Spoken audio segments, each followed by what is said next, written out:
What is going on, gang? This is the X New Featurette channel. I'm Chris, and I'm in front of the old abandoned Kino Lorber rack because I'm going to be talking about some Kino Lorber flicks today. I have a UFO sci-fi double feature. We have 1975's The UFO Incident, and we have 1980's Without Warning.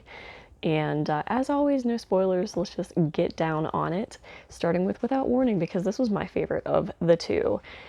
This was not released physically until 2014 when Scream Factory released it on a Blu-ray DVD combo pack, which I was shocked to learn this wasn't on VHS.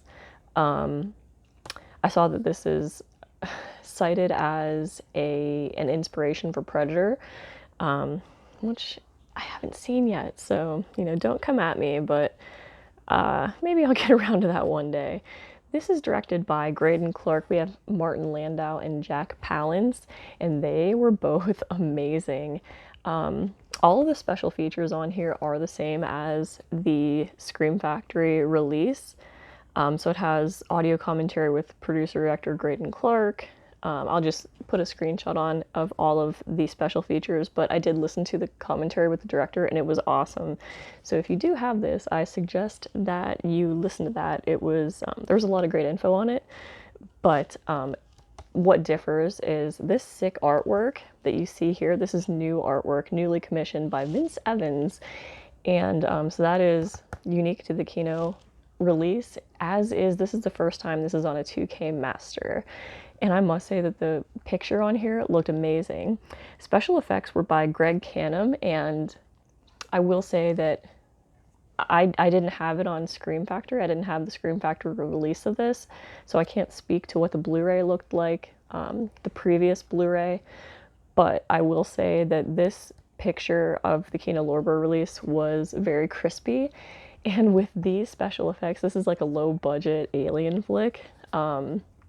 I think that a lot of the budget went into the names here, so the practical effects were awesome, and that's my favorite part of the movie, really. The actors and then the special effects, which were, it kind of reminded me of, I feel like it might have been inspired by Phantasm, because in Phantasm you have, the spheres, and in this alien here, he has these, like, you don't see him until later. What you see are these, like, fleshy discs about yay big, kind of like a sand dollar, really. So they have, like, this little weird teethy, like, thing in the middle. It's supposed to be like a mouth, I guess. But you see them, like, spinning and flying through the air like a frisbee, really. And then they will attach to somebody, and then they just die. Apparently Jack Palance's character is the only person that knows how to remove these fleshy discs and not be killed within seconds. So he does that, and all he does is like pry him off with a knife, I believe, which you would think that that's pretty like common sense to just pry the thing off, but yeah, other people just let them kill them. We have like a teenage couple. I would say that they're supposed to be like a young couple, and they're in the middle of nowhere, and they turn up at a gas station, and they meet this creepy character that's played by Martin Landau, and his name is, he plays this character called Sarge. I don't remember if he was supposed to be in the military. I think he was. I think he was supposed to be in the military, and he was like, I think he was discharged for something, but basically you get the impression that he's nuts. And he's a little trigger happy, and that's him. So they meet him at the gas station, and he gives them the, the foreshadowing, oh, turn back, you don't want to go ahead. So there was that. And whenever you first meet him, he seems pretty normal. Like, he's kind of spooky, like just the fact that he like pops up out of nowhere. The couple goes to this bar, everyone in town is there, obviously, and we see Sarge and Jack Palance's character, what's his name, Joe or something? They're all there together. They ask us to call the sheriff, and things get a little heated. The details of the story are not even what sticks out in my mind the most. I most enjoyed the characters and the special effects in the alien. So Martin Landau, his Sarge character was absolutely nuts. He starts out by just being kind of like an intimidating military guy, but then he just like quickly devolves into a stark raving lunatic.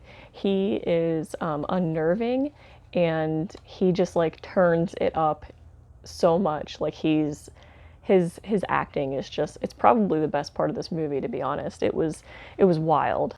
Jack Palance was awesome too. His character was amazing. He just was more rational. He was kind of the balance to Martin Landau's crazy character. He was the one that was keeping everything together. I mentioned the special effects and the fleshy little discs.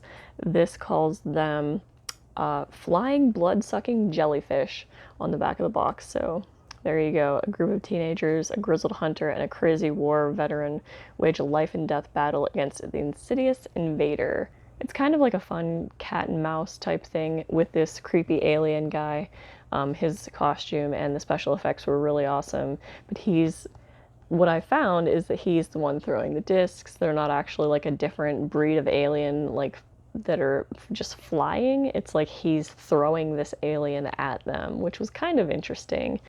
So it culminates, and the ending I was really happy with. I thought that it was pretty exciting, and it wasn't something that I would have expected per se.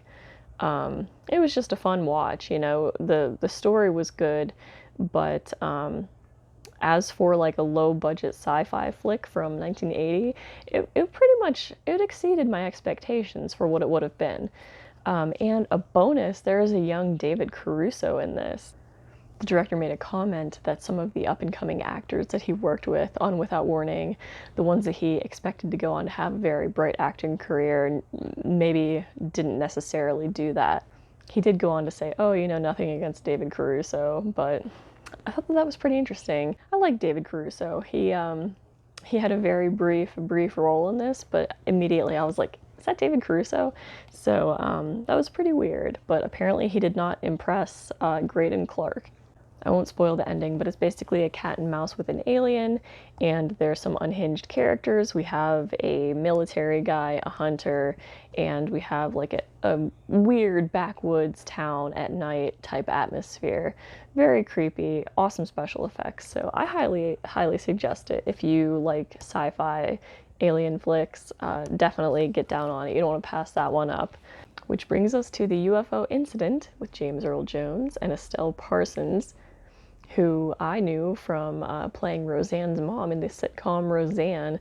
She was interesting. My first thing I want to say about this movie is, oh my god, I love really soothing voices, and James Earl Jones has one of my favorite voices ever. So I really enjoyed hearing him talk, but on the flip side of that is Estelle Parsons' voice in this. Obviously, I think this is supposed to take place in New Hampshire. I believe that's, yeah, the White Mountains of New Hampshire, because this is based on the Barney and Betty Hill UFO abduction case. So this is the UFO incident. This is not so much what happened during the abduction, so much as this is them talking to a therapist years later, because they both have anxiety surrounding the abduction. So I'd say probably 75% of this movie is them in a therapist's office talking to a therapist. A good deal of the rest of the movie is them at home working out their relationship issues surrounding the UFO incident. And then maybe 5% of the actual movie is them with the aliens. So the Barney and Betty Hill incident took place September 19th, 1961. This is supposed to take place a couple years after that. So it's basically like showing how it impacted them. They keep going up to trips to the mountains to just try to recreate, because they have like a large blank spot in their mind that they're like repressing. And they keep going there trying to figure out what happened to them. They have amnesia surrounding the event. So they talk about it. And Barney Hill is like a skeptic, and he doesn't want to believe it. He says that if my best friend said that this happened to him, I would say he's nuts. And that's about it. They get hypnotized by their therapist, and then they talk about what happened. And during them talking to the therapist, we get little snippets of the actual event. The UFOs look cool. I think they look cool enough. They have like really interesting looking eyes. I'm not sure how they did that, but there's an audio commentary on here with filmmaker historian Gary Garani. I didn't listen to that yet, but I want to. there's also a documentary with him about the music of Billy Goldberg. The music in this was pretty cool. But honestly, like I wasn't that interested in it for a long time. Like I said, I really love James Earl Jones' voice, but Estelle Parsons' voice, she's trying to do this like New Hampshire accent, and I'm like, is that even what people from New Hampshire sound like? Because to me, she sounded like she was from like, I don't know, Boston. I don't know, like I went to Vermont and nobody had an accent. I don't think that people in New Hampshire probably have an accent, but she was like, "Oh, Bonnie, it's there in the car." I'm like, I, I don't know, lady. And plus, she's so whiny. I'm just like, I found it hard to listen to her. And she kept really, really accentuating the way she said these things. And she kept saying it over and over again, "Bonnie, Bonnie." And I'm like, lady, stop saying it, please. I didn't know that Barney and Betty Hill were an interracial couple in 1961. That's pretty neat. I don't know. I guess that's something I learned from this, because I guess I never looked at pictures of them. But it was interesting because they talk about, like the race impacts a lot. I assume that that's true. I assume that Barney Hill was actually a black man, because a big focus of this movie actually was race. Because, Betty Hill talks about Barney having to move to New Hampshire, where it's like all white, from Philadelphia, from an all black community, and he's like a prominent member of the NAACP. I don't think they would put all that in there if that wasn't true. So that was interesting to learn all that stuff.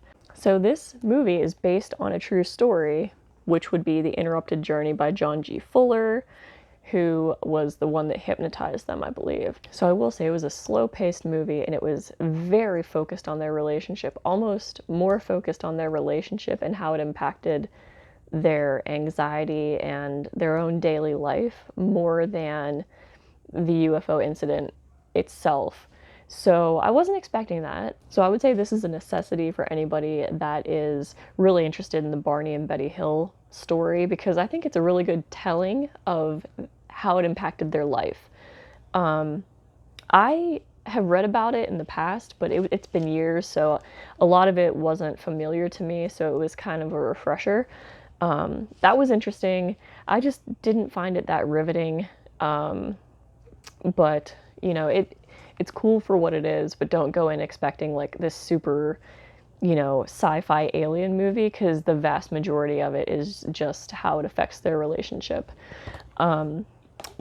I will say, in addition to James Earl Jones' soothing voice, he was nuts. There were scenes whenever he was hypnotized, or there was one scene in particular where he was flipping out on Betty Hill for, being too, I guess, just enthralled by this UFO story. He was trying to deny it, and he didn't want to believe that it happened, and she was, going on and on about it.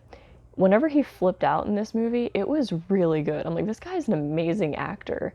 I know like The Sandlot, whatever. I haven't seen like anything with James Earl Jones, so I was like, this guy's good. I was very impressed by him, but it was a cute kind of like love story, I guess, but it's not what I was expecting. The UFO incident was directed by Richard Kalla, and it is all of 92 minutes. And Without Warning is 89, so those are both in my sweet spot. I really appreciated the runtime on those. These Kino Lorber releases are both Region A only, as many of the releases are, but they both did have subtitles. I watched the subtitles on both of them. Really appreciated that. I love subtitles on my movies. That's a review I'm going to submit to you for Without Warning and the UFO Incident. So if you are a fan of 80s low-budget sci-fi, 100% have to pick up Without Warning. It is a necessity. And like I said, the 2K master on both of these, really, they're both great. So the best picture quality you will see either of these movies in. The UFO Incident, if you are a hardcore UFO fan or a hardcore Barney and Betty Hill fan, it's a necessity. But don't go in thinking that you're going to see a bunch of cool aliens running around abducting people, because that's not what this is, really. there's my UFO double feature for you. I had a lot of fun with this. I hope that you did as well. Many thanks to Kino Lorber for sending these to me for review. And I hope that you come back and see what we're reviewing next time. Here's a teaser. I finished all of the I Am Legend movies and stories, all the different versions of that book. So I will be doing a general overview of I Am Legend and all of those stories, so watch for that. I'm watching a bunch of film noir from Kino Lorber, so diving into that too. So I'm going to be having another film noir box set review for you in the future. They're coming out with so many of them. I'm excited about it. So thanks for watching. I hope you enjoyed my review. Let me know what you think about it, and I'll see you next time.